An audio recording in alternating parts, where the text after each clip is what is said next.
बिहार में आज भी वहाँ अनुसूचित जाति का अपना एक महत्व है, उनकी पूंछ है, लेकिन यह वर्ग झारखंड में पीछे छूट गया है। प्रिमिटिव ट्राइब्स के हमारे जो भाई हैं वो एक जगह तो रहते हैं, लेकिन मुसहर जाति खाना बदोश का जीवन व्यतीत, आज यहाँ कल वहाँ परसों वहाँ, ठगा सा महसूस कर रहे हैं राज्य के हरिजन जाति के। हरिजन शब्द से आपत्ति किसको है और क्यों है?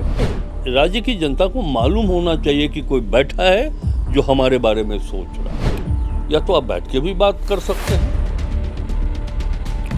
पत्र लिख करके भी आप बात कर सकते हैं। झारखंड में दलित समाज की जो स्थिति है वो आदिम जनजातियों से भी बदतर है, ये मानना है कांग्रेस के नेता और राज्य के वित्त मंत्री राधाकृष्ण किशोर जी का। राधा जी हमारे साथ हैं। जब इस बात को आप रेखांकित करते हैं कि दलित समाज मतलब प्रिमिटिव ट्राइब से भी बुरे स्थिति में है, और साथ में आप राज्य के मुख्यमंत्री को पत्र लिखते हैं कि भाई आप परामर्शी परिषद जो एससी का था उसको फंक्शनल कीजिए, जो एससी के लिए आयोग है उसको फंक्शनल कीजिए, तो इसमें कई चीज़ें सामने आती है कि क्या वाकई में 25 वर्षों में जिस तरीके से झारखंड की पॉलिटिक्स हुई, क्या आपको लगता है सिर्फ ट्राइबल कॉन्सेंट्रेट पॉलिटिक्स हो गई, इसमें दलित समाज पीछे छूट गया, या फिर आपको लगता है कि नहीं पूर्व की सरकारों में भी इस पे ध्यान नहीं दिया गया इसलिए मैंने ये पत्र लिखा है? मैं आपकी बात का उत्तर यहाँ से प्रारंभ करता हूँ कि आपने ये कहा कि ट्राइबल और शेड्यूल कास्ट फोकस रहा सिर्फ ट्राइबल के ऊपर और शेड्यूल कास्ट को इग्नोर कर दिया गया। मैं ये कहना चाहता हूँ और गंभीरता से कह रहा हूँ इस बात को, जो हमारा स्टडी है कि पूर्व की सरकार के द्वारा यानी कि गैर गठबंधन इंडिया गठबंधन के पूर्व जिनकी भी सरकार थी, वो सरकार ट्राइबल और शेड्यूल कास्ट को इग्नोर किए थे। हेमंत सोरेन जी के नेतृत्व वाली सरकार पहली बार ट्राइबल और शेड्यूल कास्ट को कैसे आर्थिक सामाजिक रूप से ऊपर उठाया जाए इस दिशा में काम कर रही है। हमारी व्यक्तिगत मान्यता नहीं है, यही शाश्वत सत्य है। आप प्रिमिटिव ट्राइब्स को देख लीजिए, किस तरह जंगलों में रहते हैं, उनका जीवन स्तर कैसा है, बुनियादी सुविधाओं से वंचित हैं। वही स्थिति हरिजन जाति में मुसहर जाति की है। प्रिमिटिव ट्राइब्स के हमारे जो भाई हैं वो एक जगह तो रहते हैं, लेकिन मुसहर जाति खाना बदोश का जीवन व्यतीत करते हैं, आज यहाँ कल वहाँ परसों वहाँ। और जो भूया जाति के लोग हैं उनकी स्थिति, दोनों की स्थिति बराबर है। और मैंने देखा एक बार 2005 से लेकर 2010 के बीच में जब हम विधायक थे तो मैंने इस विषय को विधानसभा में रखा था और ये कहा था कि दोनों की स्थिति सामाजिक आर्थिक जब एक समान है तो जिस प्रकार ट्राइबल एडवाइजरी काउंसिल का गठन हुआ है उसी तर्ज पर राज्य के हरिजन विकास परामर्शदात्री परिषद का गठन किया जाए, जहां लोग इन जातियों के उत्थान के लिए योजनाएं तैयार करें, इनका सामाजिक संरक्षण कैसे हो वो बातें वहां रखी जाएं और सरकार उस पर काम करेगी। यही फंक्शन है किसी भी एडवाइजरी काउंसिल का। उस समय आश्चर्य की बात है कि मुझे ठीक से याद नहीं है कि मुख्यमंत्री कौन थे 2008 में, काफ़ी परिवर्तन हुआ था। अर्जुन मुंडा जी के बाद मधु कोड़ा भी आए थे।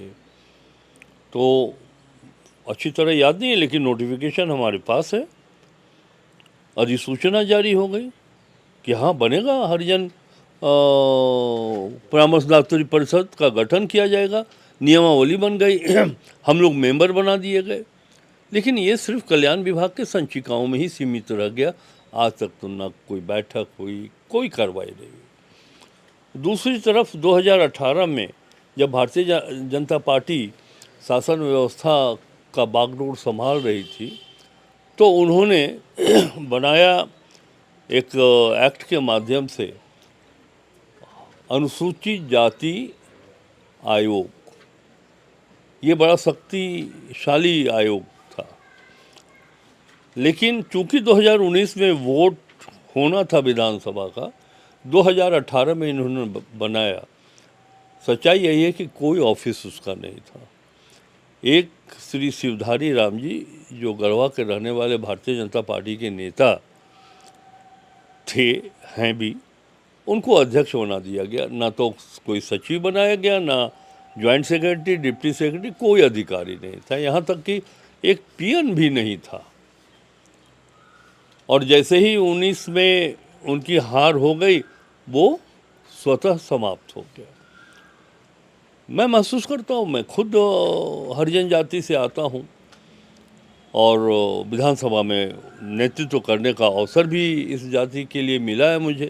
तो ये हमारा नैतिक और सामाजिक दायित्व है कि राज्य के हरिजन जाति, और ये सिर्फ व्यक्तिगत मेरा नहीं होना चाहिए, सभी धर्म, सभी जाति के लोगों को होना चाहिए। हरिजन जाति के सामाजिक आर्थिक उत्थान के प्रति उनका भी दायित्व होना चाहिए। मैंने अपने दायित्व बोझ को समझते हुए इस विषय को रखा है। यहाँ तक कि बजट में मुख्यमंत्री जी ने जो बजट 25-26 का है, उसके भाषण में भी इसका जिक्र है। तो मैं ये महसूस करता हूँ, स्थिति ये है कि 2 बार पूर्व की सरकार के द्वारा ये दिखाया गया कि हम आपके लिए ये गठन कर रहे हैं, ये योजना बना रहे हैं, और वो धरातल पर कहीं नहीं है। ठगा सा महसूस कर रहे हैं राज्य के हरिजन जाति के। लेकिन आप बार बार हरिजन शब्द का प्रयोग कर रहे हैं। अभी शेड्यूल कास्ट लोग करते हैं, थोड़ा इस शब्द का उपयोग करने से बचते हैं। बार बार आप इस शब्द का उपयोग कर रहे हैं, क्या ये आपके पॉलिटिकल बैकग्राउंड या जिस क्षेत्र से आते हैं लोग इस शब्द से वाकिफ़ हैं, लोग जुड़ाव महसूस करते हैं, इसलिए इस शब्द का प्रयोग कर रहे हैं आप, या आपको लगता है कि नहीं यही शब्द बेहतर है?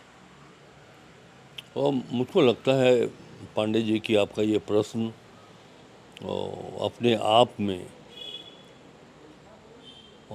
किसी खास दिशा को सामने लाने के लिए इंगित कर रहा है।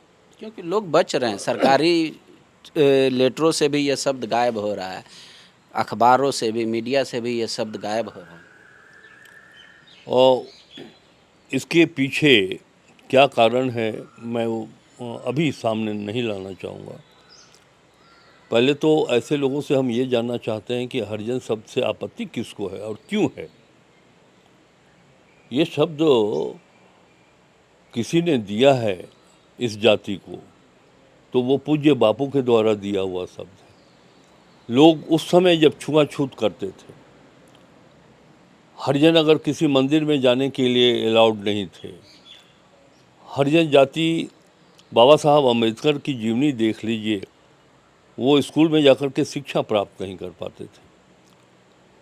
तो बापू ने कहा कि साहब ये कोई अलग नहीं है, समाज से कटे हुए जाति नहीं है, ये तो हरि के जन है, ईश्वर के जन है। इतना पवित्र नाम हरिजन। अब ये कैसे लोग धीरे धीरे इसको हटाने लगे, संचिकाओं में, कागजों में अनुसूचित जाति का प्रयोग हुआ जा रहा है। मैं तो आज भी महसूस करता हूँ, चाहे कोई कानून बन गया हो इसके ऊपर या लोग ना चाहते हो हरिजन शब्द, लेकिन व्यक्तिगत रूप से मैं तो हरिजन कहलाना ही पसंद करता हूँ और कहूँगा भी हरिजन। 2 चीज़ें हैं सर, जिसको लोग आपका पॉलिटिकल लाइन देख रहे हैं इस पत्र में, आज के मुख्यमंत्री के पत्र में, कि राधा जी चाहते तो ये डेली उठना बैठना है हेमंत जी के साथ, मिल के भी कह सकते थे कि भाई आयोग और परामर्शदात्री को फंक्शनल कीजिए आप। और दूसरा आपने उसमें एलिगेशन लगाया है कि बीजेपी यूज एंड थ्रो की पॉलिटिक्स की, परिसीमन भी होने वाला है, कहा जा रहा है कि एससी के लिए आरक्षित सीटों की संख्या बढ़ेगी। तो मैं जो जिस डायरेक्शन में सोच पा रहा हूँ या जो एलिगेशन आप पे चस्पा हो रहे हैं उसको आप स्वीकार करते हैं कि हाँ ठीक है, मैं इस समाज का नेता बनने मतलब हूँ और इसीलिए मैंने पत्र लिखा, बंद कमरे में बात करना ज़्यादा उचित मैंने नहीं समझा। या तो आप बैठ के भी बात कर सकते हैं, पत्र लिख करके भी आप बात कर सकते हैं, दोनों में तो अंतर है। कोई अंतर नहीं है। मुख्यमंत्री जी याद होगा कि जब कोल कंपनीज का 1,36,000 करोड़ रुपया बकाया था तो वो जा कर के भी मांगे। हम लोग भी संबंधित तो मंत्रीगण से मुलाकात करके ये पैसे की मांग की, पत्र के माध्यम से हम लोगों ने मांग किया है। इसके पहले मैंने पत्र भी लिखा है मुख्यमंत्री जी को। अभी जो आपने कैमरे में कैद किया है वो पूर्व की लिखी हुई चिट्ठी है, आज की जो चिट्ठी लिखी हुई है वो अलग है। तो जहाँ तक आपका ये कहना है कि आप कमरे में भी कह सकते थे, देखिए राजनीतिक जीवन सार्वजनिक जीवन होता है। हम जो करें वो हमारे राज्य की जनता को मालूम होना चाहिए कि कोई बैठा है जो हमारे बारे में सोच रहा है, और ये बिना मीडिया के संभव नहीं है। ये आप हैं जो किसी भी व्यक्ति, चाहे वो राजनीतिक व्यक्ति हो, सामाजिक व्यक्ति हो, धार्मिक व्यक्ति हो, उसके विचारों को जनता तक पहुंचाने का काम यदि कोई करता है तो राज्य और देश का मीडिया ही करता है।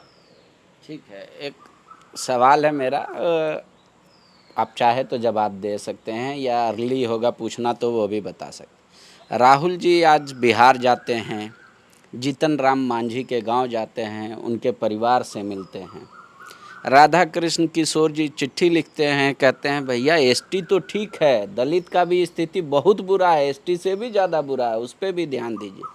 तो क्या भविष्य में जब जाति जनगणना हो जाएगी, और आपने लेटर में इंगित भी किया कि हमारी संख्या 50 लाख है, उससे अधिक ही, तो क्या पूरे देश की राजनीति कांग्रेस मतलब को लग रहा है कि दलितों के तरफ कंसंट्रेट होगा, ओबीसी से मामला छटकेगा, या ओबीसी इतना बड़ा वर्ग है कि वो बिखरा हुआ है इसलिए अब इस पे ज़्यादा कंसंट्रेट करने की ज़रूरत है? मैं समझता हूँ कि इस पर कोई पॉलिटिकल अप्रोच करने की ज़रूरत नहीं है, पॉलिटिकल दृष्टिकोण अपनाने की ज़रूरत नहीं। जातीय जनगणना किसी एक जाति विशेष के लिए नहीं हो रहा है, पूरे देश में रहने वाले हर धर्म और हर जाति के लोगों के लिए ये मांग उठी थी कांग्रेस पार्टी के द्वारा, जो आज जब उन्हें लगा, भारतीय जनता पार्टी प्रारंभ में तो उन्होंने कहा कि जातीय जनगणना राष्ट्रीय एकता के लिए हितकर नहीं होगा, लेकिन कांग्रेस का जब दबाव बढ़ा और उन्हें लगा कि अगर हम नहीं करते हैं तो देश का वोट बैंक उनके हाथ से निकल जाएगा, और आज वो तैयार हो गए। मैं ये कहना चाह रहा हूँ कि मैं कोई कम्युनिस्ट विचारधारा को नहीं रख रहा हूँ, हम पूर्णतः लोकतांत्रिक विचारधारा के आदमी हम हैं, और हम सिर्फ जाति आधार पर राजनीति नहीं करते हैं। मैं खुद अनुसूचित जाति से आता हूँ और इस बार मिलाकर के 6ठी बार मैं चुनाव जीता हूँ। अगर हम जातवाद की राजनीति किए होते तो 6 बार कोई भी अनुसूचित जाति का व्यक्ति चुनाव जीत करके नहीं आता। मेरा ये सवाल, मैं कह रहा हूँ, आपको पहुँचा दे रहा हूँ वहाँ तक। हम सभी जातियों को लेकर चलते हैं। ये जो जातीय जनगणना है वो आर्थिक आधार तय करेगा कि राधा कृष्ण किशोर को कितना मिला और जीतन राम मांझी को अब तक क्या मिला। ये सिर्फ अनुसूचित जाति की बात नहीं है, पिछड़ी जाति, आर्थिक रूप से सामान्य जाति की जो लोग कमज़ोर हैं उनके लिए भी है ये बात। इसलिए मैंने कहा कि राजनीतिक नज़रिया से इसको देखने की ज़रूरत नहीं है। देश में रहने वाले हर आदमी के लिए हितकर बात है ये। जब ये पता चलेगा कि साहब प्रिमिटिव टाइप्स आज भी हाशिए पर खड़े, तो सरकार, चाहे वो राज्य सरकार हो, चाहे वो केंद्र सरकार हो, चाहे भाजपा की हो या कांग्रेस की। मेरा ये सवाल है राधा जी कि क्या अब राधा जी को ये विश्वास होने लगा है या कांग्रेस पार्टी को कि भविष्य दलित ओरिएंटेड राजनीति में ही है, यही समाज है जो बहुत बिखरा नहीं है और संख्या भी अच्छी खासी है। ओबीसी समाज को लेकर अभी पॉलिटिक्स देश में चल रहा है और उसमें काफ़ी बिखराव देखने को मिल रहा है। तो इस वजह से भी राहुल गांधी जी भी उधर मेहनत कर रहे हैं और राधा कृष्ण किशोर भी इधर मेहनत कर रहे हैं। मैंने तो उत्तर कर दिया अभी इसके पहले, जो मैंने अपना स्टेटमेंट दिया कि न राधा कृष्ण किशोर और ना ही कांग्रेस पार्टी, हम जाति और धर्म के आधार पर राजनीति नहीं करते। फिर भी जाति जनगणना आप चाहते हैं ताकि जो प्रॉपर्टी का डिसबैलेंस है वो बराबर हो। प्रॉपर्टी का वितरण ही मायने नहीं रखता है। मायने रखता है कि उसको जीवन जीने के लिए जो सरकार से सहयोग मिलना चाहिए वो बराबरी का सहयोग मिलना चाहिए। दूसरी बात कि अभी आपने कहा कि आप जातीय जनगणना की बात आप इसलिए कर रहे हैं कि अनुसूचित हरिजन जाति को एक साथ लेकर चला जा सके, उसको साध कर आगे बढ़ा जाए। जातीय जनगणना सिर्फ हरिजन जाति के लिए नहीं है, आदिवासी के लिए भी है, सामान्य जाति के लिए भी। वो नहीं, मैं देख रहा हूँ कि कंसंट्रेट हो रही है कांग्रेस। आज जैसे आज दशरथ मांझी याद आए राहुल जी को, उनके घर जाना, झोपड़ी में सवाल नहीं करना कि भाई इनका घर क्यों नहीं बना। एक बार मनोज जी, और आप लेटर लिख दिए जबकि मिल के भी बोल सकते हैं, तो वो दिखाना भी चाहते हैं आप लोग, जताना भी चाहते हैं। मैंने तो आपके हर प्रश्न का मैंने उत्तर दिया और सपाट रूप में उत्तर दिया है।